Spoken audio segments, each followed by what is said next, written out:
네, 초등학생에게 끔찍한 범죄를 저지르고 수감됐던 조두순이 내년 12월 13일이면 만기 출소합니다. 걱정하는 여론이 만만치 않은데요. 이렇게 잔혹한 범죄를 저지른 흉악범들이 출소를 했을 때 이들을 감시하고 관리하는 제도가 바로 보호관찰입니다. 다음 주 월요일 7월 1일이면 보호관찰 제도를 우리나라에 도입한 지가 30주년이 되는 날입니다. 오늘 이영면 법무부 보호관찰과장 모시고 보호관찰의 의미를 살펴보겠습니다. 안녕하십니까? 예, 안녕하십니까. 이영면입니다. 네, 출연해 주셔서 감사합니다. 네, 감사합니다. 보호관찰 제도 30년이나 됐는데 네. 아직 뭔지 잘 모르는 분들도 많으신 것 같아요. 쉽게 설명 좀 해주시죠. 네, 보호관찰이라는 것은 이제 유죄가 확정된 범죄인들을 대상으로 교도소에 수용하지 않고 정상적인 사회생활을 하게 하면서 일정한 뭐 준수사항이나 의무사항을 부과를 해서 보호관찰관들로 하여금 이들을 지도감독하게 하는 제도이고요. 그 세부적인 집행 방식으로는 일정한 그 무보수의 강제 근로를 하게 하는 사회봉사, 또 의식을 바꿀 수 있도록 그 교육을 받게 하는 이제 수강명령, 또 여러분들이 잘 아시는 전자발찌 제도, 또 정신질환자에 대한 뭐 치료명령 이런 것들을 저희 세부적인 집행체계로 가지고 있습니다. 그렇다면은 이 국민들이 지금 보호관찰소 같은 경우 전국적으로 좀 많은 것 같은데 국민들이 평소 생활하는 중에 만날 수 있는 보호관찰 정책 어떤 게 있을까요? 네, 국민들께서 쉽게 접할 수 있는 것은 한 세 가지 정도 말씀드릴 수 있겠습니다. 첫 번째는 이제 사회봉사 국민공모제라는 것인데요. 좀 전에 말씀드린 그 범죄자들이 사회봉사를 하는 방식이 있는데 이것은 이제 국민들께서 실제로 도움을 필요로 하는 분야에 대해서 저희 보호관찰소에 신청을 하시면 저희가 거기에 맞는 그 특기와 적성을 가진 사회봉사 대상자들을 투입시켜서 그 사업을 하는 그런 제도를 말하고요. 두 번째, 저희 보호관찰소에서는 또 법교육을 진행을 하고 있습니다. 이 법교육이라는 것은 법과 질서에 대한 이렇게 존중하는 그런 사회 문화를 좀 확립하기 위해서 저희 법무부에서 하는 사업이고요. 유아에서부터 성인에 이르기까지 그런 법문화를 좀 높일 수 있는 그런 그 프로그램들을 가지고 있습니다. 유아에 대해서는 놀이 문화를 이제 기반으로 하는 그런 그 체험형 프로그램. 또 중고등학생들에 대해서는 진로 체험 교육이라든지 또 학생 자치법정을 운영하는 방식들이 있고요. 또 시민들에 대해서는 시민 로스쿨 뭐 이런 것들을 저희가 운영을 하고 있습니다. 마지막으로는 이제 범죄 예방 환경 개선 사업인데 뭐 쉽게 그 흔히 셉테드라는 이름으로 알려져 있습니다. 이것은 소위 저희가 이제 우범지대라는 그 생각을 할 수 있는데요. 범죄 환경 요인, 범죄가 유발될 수 있는 그런 요인을 가진 지역을 좀 밝게 만들고 또 국민들께서 불안감을 좀 덜 느끼실 수 있도록 꽃길을 조성한다든지 그 주변을 밝게 만든다든지 이런 개선 사업을 통해서 국민들께서 좀 불안감을 낮추고 실제로 범죄 발생의 빈도도 줄이는 그런 사업들을 하고 있는데요. 국민들께서 아마 가까이 더 체감하실 수 있는 그런 사업들이 되겠습니다. 그렇군요. 이렇게 우범 지역에 꽃길이 조성되거나 아니면은 가로등이 많이 생기거나 이런 것도 다 보호관찰과 관련이 있는 그런 부분이에요? 예, 그렇습니다. 저희 보호관찰소에서 지역 그 사회 또는 시민들 또 많은 자원봉사자들과 함께하는 프로그램들입니다. 보호관찰 제도가 생각보다 상당히 좀 광범위하게 좀 시행이 되고 있는 상황이군요. 그렇습니다. 방금 조금 전에 말씀하셨을 때 유아와 어린이 이 보호관찰과 관련해서 말씀하셨는데 유아나 어린이도 보호관찰 대상이 됩니까? 그렇지는 않습니다. 예, 이 보호관찰 대상이 될 수 있는 가장 어린 나이는 10살부터입니다. 10살이고요. 그렇습니다. 그런데 그 어린 나이에 보호관찰 대상이 되면은 그 어떤 일이 있었길래 관찰 대상이 될까요? 10살에서 14살까지, 10살부터 이제 14세 미만까지를 흔히 뭐 촉법소년이라고 해서요. 이것은 뭐 형법으로 이제 크게 벌을 하지는 않지만 국가가 전혀 뭐 조치를 하지 않을 수는 없어서 보호처분이라는 이름으로 저희 보호관찰소에서 이제 개입을 하고 있습니다. 주된 범죄는 학생들의 경우에는 주로 뭐 폭행, 절도 이런 것들이 대다수이고요. 또는 학교에서 학교폭력으로 인해서 저희 대상자가 되는 경우도 있습니다. 그러면은 그 청소년들 같은 경우에 보호관찰을 대상이 된다. 이러면은 그 범죄의 어떤 잔혹성이라든지 이런 것보다는 집에 누가 관리를 해줄 사람이 없거나 이런 경우에도 또 해당이 될 수 있겠네요. 그렇습니다. 이게 청소년들이 범죄에 빠지게 되는 뭐 원인 중에 아. 첫 번째는 역시 이 가정이 예. 가족이 정상적인 기능을 하지 못한다고 보는 것이 대체적인 의견이고요. 네. 그래서 저희 보호관찰소에서는 이제 그런 그 가정의 기능이 제대로 이루어지지 않는 이런 그 대상자들에게 대해서는 저희가 함께 활동을 하는 자원봉사자분들을 이제 멘토링 시스템으로 같이 결연을 지켜서 예. 후견인 역할을 할 수 있도록 하고 네. 또 경제적인 지원은 물론이고 또 취업 상태를 학업 상태 또는 취업 상태 이런 것들을 계속해서 유지할 수 있도록 도와주는 어떻게 보면 저희는 뭐 벌하는 기관이라기보다 네. 사회에 온전하게 적응할 수 있도록 돕고 지원하는 그런 기관이라고 보시면 더 이해가 될 것 같습니다. 그렇군요. 저도 뭐 법조를 출입한 지는 좀 됐습니다만 보호관찰 제도가 상당히 좀 우리 생활에서 아주 중요한 부분을 차지하고 있다. 그런 생각이 듭니다. 이 피해자도 보호관찰하는 경우가 있습니까? 피해자는 이제 보호관찰 대상자는 아니고요. 아니고. 예를 들면 어떤 법원에서 선고를 하면서 피해자에게 그 가해자를 접근하지 못하도록 네. 하는 명령을 내리는 경우가 있습니다. 네. 그럴 때 이 피해자를 보호하는 것도 저희의 뭐 일부 역할 중에 그렇습니까? 하나입니다. 그렇군요. 예, 알겠습니다. 이 굉장히 중요한 제도인데 이 도입한 지 벌써 30년이 됐습니다. 그렇습니다. 이게 도입 초기부터 지금까지는 좀 많이 이 범죄 양상이라든지 네. 좀 많이 달라졌을 텐데 어떻게 발전이 되었는지 좀 설명 좀 해주시죠. 네, 우선 규모의 부분하고 또 좀 제도적인 발전 부분 좀 나눠서 말씀을 드릴 건데요. 네. 저희가 1989년도에 보호관찰이 처음 시행될 때에는 전국에 18개 보호관찰소로 시작을 했고요. 직원들은 271명, 네. 대상자는 약 8,000명 정도였습니다. 30년이 지난 오늘의 저희 보호관찰 기관은 이제 보호관찰소 57개, 또 전자발찌 상황을 관제하는 관제센터가 2개, 예. 또 보호관찰 심사위원회 5군데 이렇게 해서 64개 기관으로 늘었고요. 예. 저희 직원들도 약 1,700명입니다. 그리고 대상자 수는 약 33배 정도 증가를 해서 약 27만 명 정도를 저희가 한 해 동안 27만 관리를 명이요? 그렇습니다. 그렇게 이거 관리가 가능합니까?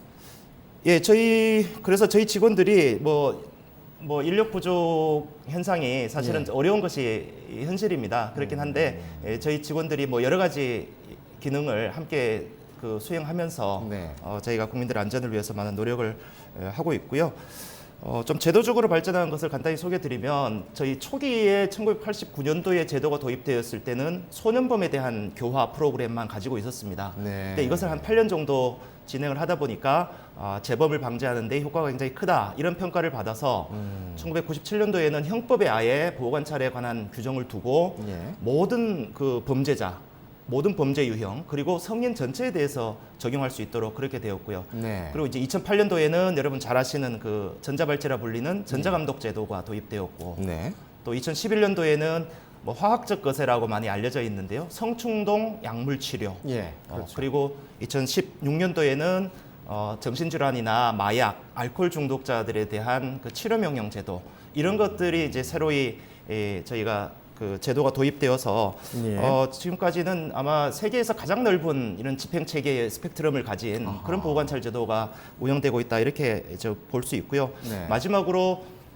작년에 저희 역사상 처음으로 보호관찰관 출신의 범죄예방정책국장이 보임이 되었습니다. 그렇군요. 예, 그래서 앞으로 지속적이고 아주 일관된 정책을 추진할 수 있는 그런 기반이 마련되었다고 볼 수 있습니다. 앞으로 더 많은 발전할 수 있도록 기대하셔도 좋을 것 같습니다. 알겠습니다. 전문성까지 완전히 확보가 된 상황이군요. 예, 그렇습니다. 네, 되고 있습니다. 그런데 이 아까 이제 조금 전에 말씀하셨습니다만은 뭐 직원들께서 여러 일을 같이 하셔서 뭐 공백을 메고 있다. 이거 범죄자 보호관찰관 한 분당 네. 범죄자 몇 분 정도를 몇 명 정도를 관리를 하고 있습니까? 지금 현재 저희 보호관찰관 한 명이 담당하는 인원은 128명입니다. 128명 이요? 굉장히 많은 숫자죠. 예. 그래서 이것도 이제 전체적인 평균이 그렇고요. 이제 우리 그 성인들 같은 경우는 한 명이 한 158명 정도를 관리를 하고 있는데 OECD 국가의 평균이 한 명 보호관찰관 한 명이 약 27명 정도를 담당을 네. 하거든요. 거기에 비하면 대략 5배에 가까운 정도로 예. 저희가 과중원 업무를 하고 있는 것이 좀 현실이라서요. 그래서 저희가 뭐 행정안전부나 기획재정부 통해서 인력 증원을 위한 여러 가지 노력들을 뭐 기울이고 협의를 하고 있습니다. 저희가 그 보호관찰관들이 이제 그 범죄 위험이 높은 대상자들에 대해서는 한 달에 최소 4회에서 5회 정도는 직접 만나야 되고 아하. 또 한 번 면담을 하면 대략 아무리 적어도 30분 정도 이상은 면담할 시간이 주어져야 네. 충분히 좀 관리가 된다고 이렇게 보는데 그래서 이제 저희 그 생각으로는 OECD 그에서 관리하고 있는 1인당 대상자 수의 약 1.5배 수준 정도, 한 명이 한 40명 정도만 관리할 수 있는 수준이라도 예. 되었으면 좋겠다 하는 것이 예. 저희의 생각입니다. 30주년 돼서 저희가 한번 짚어봐서 그렇지 이거는 물리적으로 가능할까라는 그런 의문까지 드네요. 네, 굉장히 좀 어려운 것이 현실입니다. 이거 뭐 국민청원에서 뭐 저 보호관찰은 어떻게 해라 뭐 이런 범죄자 관리자 어떻게 해라 이런 문제로 해결될 것이 아니라 네. 그런 인원들을 관리할 수 있는 시스템을 먼저 갖춰야 된다라는 얘기가 선결이 돼야 될 것 같은데 이거 왜 아직 안 되는지 모르겠습니다. 이게 저 보호관찰 공무원 같은 경우는 어떻게 뽑습니까? 저희도 일반 공무원처럼 이제 공개 채용하는 방식이 있고요. 네. 저희 같은 경우는 이제 법무부에 소속되어 있긴 하지만 네. 실제로는 교육학을 전공했다거나 상담을 전공한 분들, 네, 네. 더 나아가서 사회복지학을 전공한 분들 이런 분들이 훨씬 많은 수요가 있어서 예. 그런 분들의 경우에는 특별한 그 경력 채용 방식, 예. 옛날로 생각을 하면 특별 채용 방식을 통해서 예. 이분들을 충원을 하고 있습니다. 전문가 채용 방식으로 그렇습니다. 해서 네. 아까 뭐 행안부라든지 인원을 늘리는 방안에 대해서 굉장히 노력해서 이제 좀 알리고 있다 이렇게 말씀하셨는데 네. 다른 부처에서는 어떻게 봅니까? 이게 좀 협조적입니까? 예, 저희 보호관찰의 뭐 중요성 또 현재의 어려운 현실 이런 거에 대해서는 뭐 다 공감이 되고 있습니다. 네. 다만 이제 공공기관에 근무하시는 그 공무원들의 이제 수가 늘어나는 부분에 대해서는 네. 이제 저희뿐만 아니라 뭐 다른 곳에서도 여러 가지 수요가 있고 하기 때문에 네. 좀 뭐 저희 생각만큼 빠르게 진행되지는 못하고 있습니다. 소박한 생각일지 모르겠습니다만 국회 같은 경우에는 불편한 사람들이 너무 많은 것 같은데 거길 좀 줄이고 보호관찰을 확 늘렸으면 어떨까 이런 좀 생각을 좀 해봅니다. 영화를 보면은 외국에도 보호관찰 제도가 가끔 나오긴 합니다. 그렇습니다. 범죄자 관리하는 그런 내용들요. 이 외국과 비교할 때 우리나라 보호관찰 수준은 어떻습니까? 우리나라의 그 다른 사회 분야도 마찬가지입니다만 이 보호관찰 제도는 미국에서 1869년도에 시작이 되어서 세계적으로 이렇게 퍼져나간 제도입니다. 그러니까 네. 저희가 1989년도에 이 제도가 도입됐으니까 100년이 좀 늦은 거죠. 그런데 저희가 30년 동안에 다른 분야와 마찬가지로 아주 압축 성장을 했습니다. 예. 그래서 우리가 가지고 있는 그 집행 체계를 우리가 가지고 있지 않은 집행 체계를 외국이 가지고 있는 사례가 없고요. 네. 세계 여러 나라에서 가지고 있는 그 보호관찰의 여러 시스템들은 저희가 다 가지고 있습니다. 그렇게 보시면 될 정도고요. 네. 특히 이제 저희 아까 말씀드린 것처럼 사회복지 뭐 이런 분야가 저희한테 꼭 필요한 것은 결국 저희의 목표는 이 범죄자들을 사회의 온전한 그 시민으로 되돌리는 것이기 때문에 네. 단순히 이 처벌에 중점을 둬서는 안 되고요. 예. 사회 재통합이라든지 그렇게 사회로 온전하게 돌아가서 그들과 다시 함께 어울려서 네. 건전한 사회를 이룩하는 그런 구성원으로 살아갈 수 있도록 하는 것을 뭐 회복적 사법 이렇게 저희가 표현을 하는데 거기에까지 이르는 단계에 이제 현재 와 있습니다. 예. 특히 전자감독제도, 이 전자발찌에 있어서는 저희가 이제 갓 10년이 넘었습니다만 네. 아주 세계 최고 수준의 그런 그 시스템을 가지고 있습니다. 뭐 우리나라에 아주 발전된 이런 그 IT를 기반으로 하고 있는데요. 네. 그래서 이미 이 저희들보다 훨씬 빠르게 이 전자감독제도를 도입했던 나라들도 네. 저희 우리나라에 와서 계속해서 벤치마킹을 하고 있고 특히 몽골에서는 우리나라의 시스템을 그대로 지금 가지고 가서 제도를 도입하기 위해서 네. 실무적인 절차를 현재 밟고 있습니다. 그거는 무슨 한류라고 그래야 되나요? 아니 형사사법이라고 그러긴 뭐하고 교정한류라고 그럴까요? 어떻게 그 법무부라든지 특히 이제 보호관찰제도에서 지금 말씀하셨습니다만 그런 외국에서 배워가는 경우가 상당히 많은 걸로 알고 있는데 예. 그런 것도 어떻게 보면 좀 그 가려져 있는 것 같아서 좀 네. 개인적으로 좀 아쉽다는 그런 생각이 좀 듭니다. 이 전자발찌 얘기가 나왔으니까 좀 말씀을 네. 이 전자발찌 이거 끊어집니까? 안 끊어집니까? 저희가 뭐 최대한 견고하게 만들고는 있습니다만 네. 절대적으로 물리적으로 끊어지지 않는 그런 단정은 그 못하겠죠. 발찌는 또 만들 수가 없는 것이고요. 네. 저희가 긴급한 상황에서는 사실은 절단이 필요할 때도 있기 때문에 그래서 그 부착자들의 인권을 보호하는 예. 그 측면 또 견고하게 만들어서 절대 훼손되지 않도록 하는 그 두 가지의 좀 균형점을 찾아서 예. 저희가 만들려고 노력하고 있습니다. 그렇군요. 전자발찌 같은 경우에는 이제 그 관찰 대상자가 어디에 있는지 소재를 파악하기 위한 목적이 있을 수가 있고, 네. 이 전자발찌를 샀을 때에 밖에서 보여야 됩니까? 아니면 안 보여도 됩니까? 현재 저희 전자발찌 시스템은 위치만 확인되고 있습니다. 그러니까 실제로 이 대상자가 무엇을 하고 있는지는 알 수 없는 그런 한계가 있고요. 예. 그 앞으로는 이제 실제로 이 대상자가 어떤 일을 하고 있는지를 좀 확인할 수 있도록 네. 이미 저희가 그 지방자치단체의 관제 센터와 연계를 해서 어떤 상황이 발생했을 때 즉시 그 CCTV로 확인할 수 있는 이런 시스템들은 벌써 도입을 해서 지금 운영을 하고 있고요. 예. 그다음에 그 범죄징후 시스템이라고 해서 범죄징후 사전 알림 시스템이라고 해서 범죄 성향들을 이제 다 분석을 해서 네. 이 친구가 범죄의 징후가 보이는 것을 사전에 저희가 좀 확인할 수 있는 그런 시스템 현재 만들고 있습니다. 그렇게 그렇습니까? 되면 앞으로는 저희가 선제적으로 충분히 좀 대응할 수 있을 것으로 그렇게 기대가 됩니다. 그렇군요. 네. 이 또 너무 지나치게 또 이 전자발찌에 대해서 강화를 한다거나 그러면 또 인권 문제가 또 불거질 수가 있기 때문에 그렇습니다. 상당히 좀 예민한 작품 네네. 같습니다. 제가 과장님 오시는 동안에 그 보호 관찰에 대해서 이렇게 설명을 드리면서 조두순 얘기를 좀 했습니다. 네. 국민청원도 있었었고 이 조두순이 출소를 하게 되면 관리를 어떻게 받게 됩니까? 절차라든지 보면. 네, 조두순은 이제 2009년도에 12년 징역형을 선고받아서 이제 내년 12월이면 출소를 하게 되고요. 그 당시에 그 형량이 너무 가볍다고 해서 네. 국민들께서 많이 염려들 하셨는데 다행히 네. 이 전자발찌를 7년 동안 부착하게 한 선고가 같이 있었습니다. 그래서 예. 내년 12월에 이제 그 출소가 되면 저희가 전자발찌를 일단 부착을 하고요. 네. 지난 4월에 국민들께서 여러 가지로 염려를 하셔서 저희가 법률을 개정했습니다. 일명 조두순법이라고 불리는 이 전자장치 부착법을 이제 개정을 해서 이 조두순과 같이 재범 위험이 좀 높다고 판단되는 이런 경우에는 예. 보호관찰관 한 명이 이 대상자 한 명만을 관리하는 1대1 보호관찰 제도를 도입을 했습니다.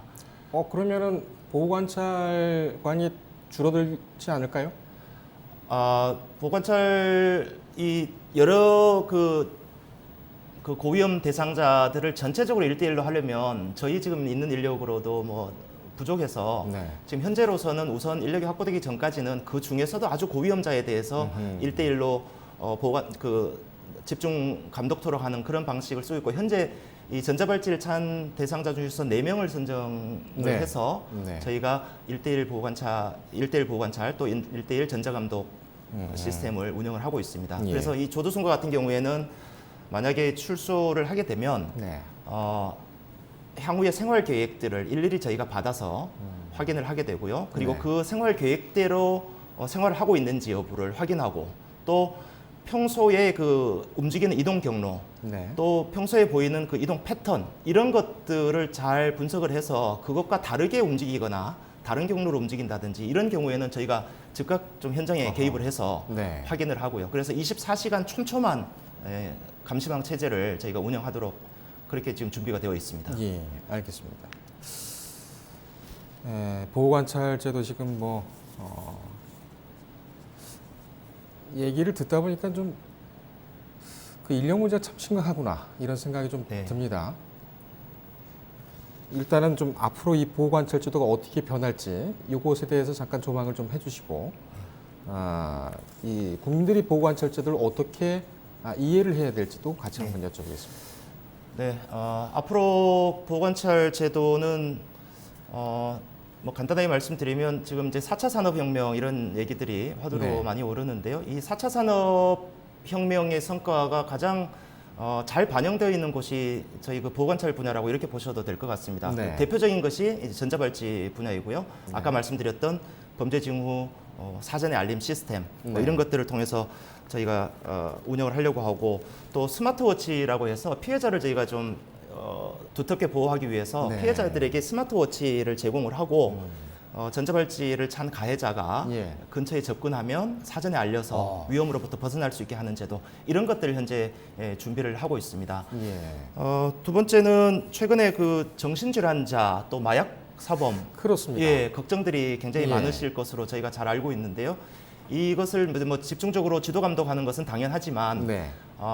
치료 또 통제 관리 이런 통제나 관리 이런 컨셉에서 좀 벗어나서 저희가 네. 대상자들에게 최대한 근접해서 지도함으로써 이 치료와 재활 중심으로 좀 저희가 패러다임을 바꾸려고 합니다. 네. 지금 정신질환이라든지 이런 부분은 그 범죄를 저지른 사람들을 얘기하는 그렇습니다. 겁니까? 네. 예, 예. 그래서 그 정신질환, 약물 중독, 마약 사범 이런 쪽에 저희가 관심을 좀 더 많이 기울일 거고요. 뭐 이제 궁극적으로는 그 저희 이제 보호관찰 조직이 최고의 범죄 예방이 전문 조직으로 네. 성장할 수 있도록 그렇게 이제 노력하고, 네. 또 하나는 아까 말씀드린 것처럼 인력 문제가 굉장히 좀 저희가 네. 어렵기 때문에 저희 힘만으로는 되지 않아서 네. 저희를 좀 도와주는 분들, 명예보호관찰관들이 이제 전국에 1,600분이 계시고요. 아하. 또 상담이라든지 이런 분야의 전문성을 가진 자원봉사자가 또 보호관찰위원이라고 불리는데요. 5,800명이 계십니다. 그렇군요. 이분들과 함께 또 지역사회와 함께 또 시민들과 함께하는, 국민과 함께하는 보호관찰 네. 앞으로 만들 수 있도록 저희가 노력할 예정입니다. 예. 그리고 국민들께 좀 말씀 올리고 싶은 네. 것은 주로 이제 범죄 예방이나 치안 분야를 생각하면 흔히 경찰, 검찰, 또 집행에 있어서는 교도소 이렇게들 많이 생각을 하실 텐데요. 실제로 국민 여러분들 가까이에 있는 조직이 이제 보호관찰 조직입니다. 네. 그래서 그 최근에 이제 여러 가지 사건들이 일어나면서 그 안전에 대한 국민들의 이제 관심 또 예. 요구 굉장히 높아지고 있는데, 네. 저희가 국민들 가장 가까이에서 또 국민들 우리 사회 안전하게 지킬 수 있도록 많이 노력을 할 테고요. 예. 일각에서는 이 보호관찰소에 강력 범죄자들이 이제 드나든다고 해서 네. 형무시설로 인식하는 경우들이 간혹 있습니다. 그런데 실제로 저희가 전자발찌 대상자의 경우에는 저희가 실제로 보건찰소에 뭐 출입을 하거나 그렇게 하지는 않고요. 저희 네. 직원들이 다 현장에 나가서 감독을 하는 그렇군요. 그런 방식, 이런 것들을 저희가 국민들께서 우려하시는 부분들을 미리 이제 조치를 취하고 있기 때문에 네. 그리 크게 염려하지는 않으셔도 될 것이라고 생각을 하고, 앞으로 이제 저희 그 보건찰 제도가 좀 더 국민들을 좀 두텁게 보호할 수 있는 그런 네. 안전한 장치로 기능할 수 있도록 뭐 국민들께서 많은 관심 또 성원 부탁드리겠습니다. 예, 알겠습니다. 저도 그냥 막연하게만 보호관찰에 대해서 생각을 했었는데, 범죄 예방과 사후 관리, 네. 그게 또 이제 순환이 되면서 또 예방이 또 되겠죠. 그렇습니다. 이 형사복지, 사법복지 면에서는 상당히 좀 그 기능이 강화가 돼야 될 그럴 부처라고 생각이 되는데, 그동안 좀 관심에서 너무 멀어져 있었지 않았느냐, 네. 관련 공무원들에 대해서 좀 필요 이상으로 희생을 강요하지 않았느냐, 이런 생각까지 드네요. 시청자 여러분들께서도 이번 기회를 통해서 보호관찰에 대해서 좀 열린 시각으로 좀 보셨으면 하는 그런 바람입니다. 굉장히 좀 중요한 부서군요. 오늘 멀리서 오셔서 시간 내주셔서 감사합니다. 고맙습니다. 감사합니다.